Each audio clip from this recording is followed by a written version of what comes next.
In the Quran, in chapter 4, Surah Nisa, chapter 4, Surah Nisa. Nice little long verse. We don't have time to get into it. But Allah subhanahu wa ta'ala, the summary of this verse, to get to the point, Allah says, Ya ayyuhan nas, and He addresses all humankind. All humankind. Ittaqu rabbakum alladhi. And He goes down about doing your duty to God. Do your duty to God. God who has established your spouse, brought man and woman together. Yeah, Allah is speaking about that. And He has caused them, the man and woman coming together, husband and wife. Now see the connection of family and relatives now. See the connection. That's what we're talking about.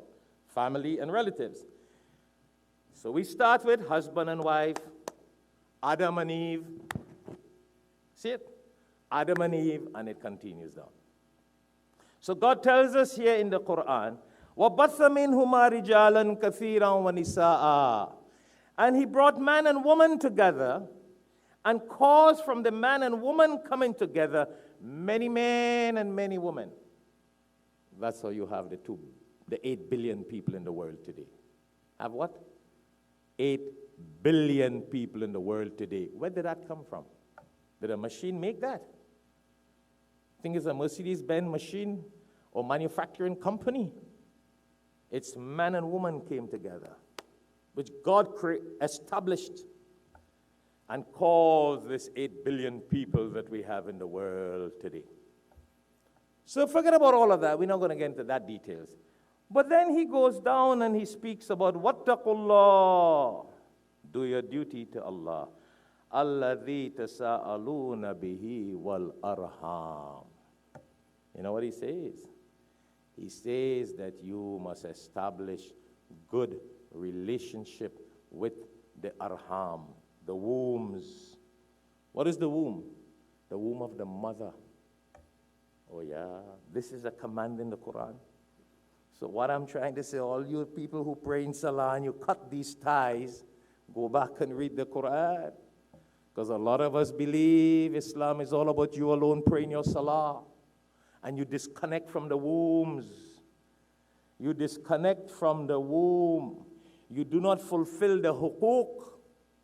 The hukuk of the arham. You know what is that? The rights of the womb. The rights of your mother's womb. Do you understand? This is deep, you know. The connection that connected to your mother's womb. Allah is telling us that. Do your duty to Allah. And one of your duty to Allah is to respect and honor the connection to your mother's womb. And what is connected to your mother's womb? Your brothers and sisters. Now you may tell me, well, your father is not connected to that. Yeah? Well, let's get another verse to show you how the father, the husband of this wife, is connected to the womb. She didn't give birth to him, but he's connected to her. That is important, Hafiz Munir, to remember this. That's why I tell you guys, get married so you could make that connection. The husband is connected to the womb. If we go into Surah Baqarah, chapter 2, now the wife would not have given birth to the husband, so the children are connected. But how is the husband connected? In the Quran, in Surah Baqarah, chapter 2, verse 223, chapter 2, verse 223, and I want to give authentic references to this. This is not no story that I want you to go back and say, I heard the sheikh say that online. Go in the Quran and say you read that from the Quran. Okay. Allah subhanahu wa ta'ala says, Nisa'ukum harthul lakum. And then the verse continues, and I don't want to get into that. We don't have time. Allah says, your wives. Huh? Chapter 2, verse 223. Allah says, your wives, they are your cultivation. They are your land of production. The husband plants a seed in this land. So he connects to the womb of this wife. When you plant a tree in the land, don't you connect that tree to the land? What do you call a whole family connection nowadays in English? A family tree. Because you see the beautiful thing about the Quran? Harf.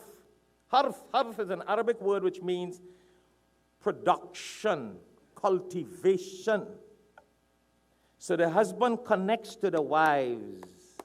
And Allah says, you get married, you feel free to connect. I have permitted and I have granted you this connection for cultivation and production. Chapter 2, verse 223. And when a husband connects with a wife, we don't want to get X-rated here, so I don't want to get X-rated. No, we're not getting X-rated. We keep in Quranic. Let's keep Quranic, because some of our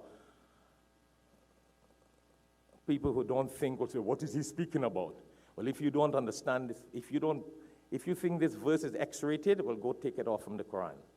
And the Hafiz reading it in Taraweeh, take it off if you think you're that pious with your village mentality. We are an intellectual people. The Quran speaks of intellectualism, wisdom. Allah is telling you in this verse, when the husband plants his seed in a wife, when you take a seed and you plant it, a mango seed or whatever seed in the land, then that seed connects to that land. That tree is now connected.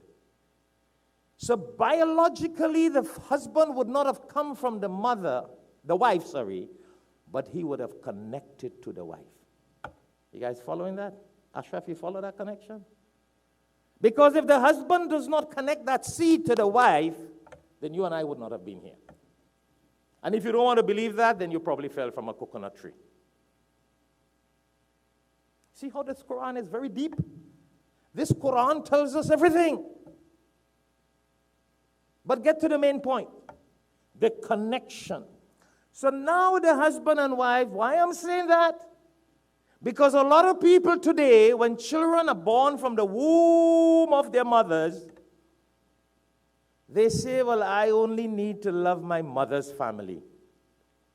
Because I am connected to my mother's womb, and my mother is connected to her sister and her brother and her parents. So I'm only loving my mother, my maternal relatives, my maternal uncle, maternal auntie, maternal grandparents. And we don't love the father's relatives. Because you think they're not connected. Oh, if that seed wasn't planted, you had no connection. If that seed wasn't planted, the children would have had no connection. So do you see how Allah makes this connection?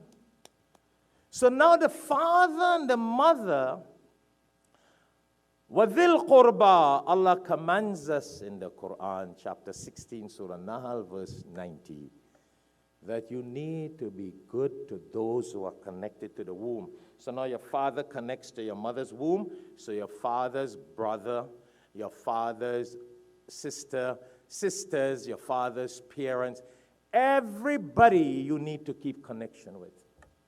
Unfortunately, I want to repeat again for those who came late. It's sad to know that nowadays when you ask people, hey, I met your uncle. They say, oh, that's my father's brother. They disconnect immediately. That has nothing to do with me. Oh, that's my father's sister. Not at all. Islam doesn't teach us that way. And I want to make sure I tell our Imam students that too. All our viewers on Alhikmat TV and everybody here. The Prophet sallallahu alaihi wasallam, and again, the question was, if your relatives, so we're not talking brother and sister here anymore. We're not talking wives and children and husbands and children. We're talking the uncles, the aunts, the grandparents on your mother's side and your father's side. Islam commands us to be good to them. And the Prophet, peace be upon him, says, if they are not good to you, you have to be good to them. You don't come with this garbage and say, well, I don't talk to my uncle because he doesn't like us. That is not expected from a Muslim. Your job as a Muslim is to be nice to them. You know? But I want to mention something a little bit off the topic but connected. Off the topic but connected. It's unfortunate that nowadays, one of the reasons why people disconnect from their paternal relatives, your grandparents, your uncles, granduncles, grandchildren, one of the reasons why we disconnect from the sides, husband's family, remember we said, the husband is connected to your mother's womb by planting the seed and you were born. So the husbands, your father's aunties and your father's sisters and uncles and brothers should be respected just as you respect your mother's brothers and sisters. Don't come with this cultural Dihati village war. No. Let's be real. It doesn't matter you live in America and you must disconnect. America does not teach us to disconnect from our family ties. Go back and check the history of America and the founding fathers and see the relationship they had with their family ties. Deep relationship. It's the materialistic thing in the world today that people have disconnected. You know why? Because of the hubbul mal, hubbul dunya, because of the love for the world, because of the love for materialistic things, we get selfish and we isolate ourselves and we disconnect from our relatives. That's what I meant by shaitan. Satan makes us like that so we disconnect. All right? Satan makes us like that so we disconnect. And I will mention in a little while ago, bi'idhnillah, one of the other reasons, so one is the love of the materialistic things in the world makes us very selfish, very independent, that we don't care and we don't love and we don't care for anybody else. Another reason is a lot of time the spouses create that little problem. You understand the spouses?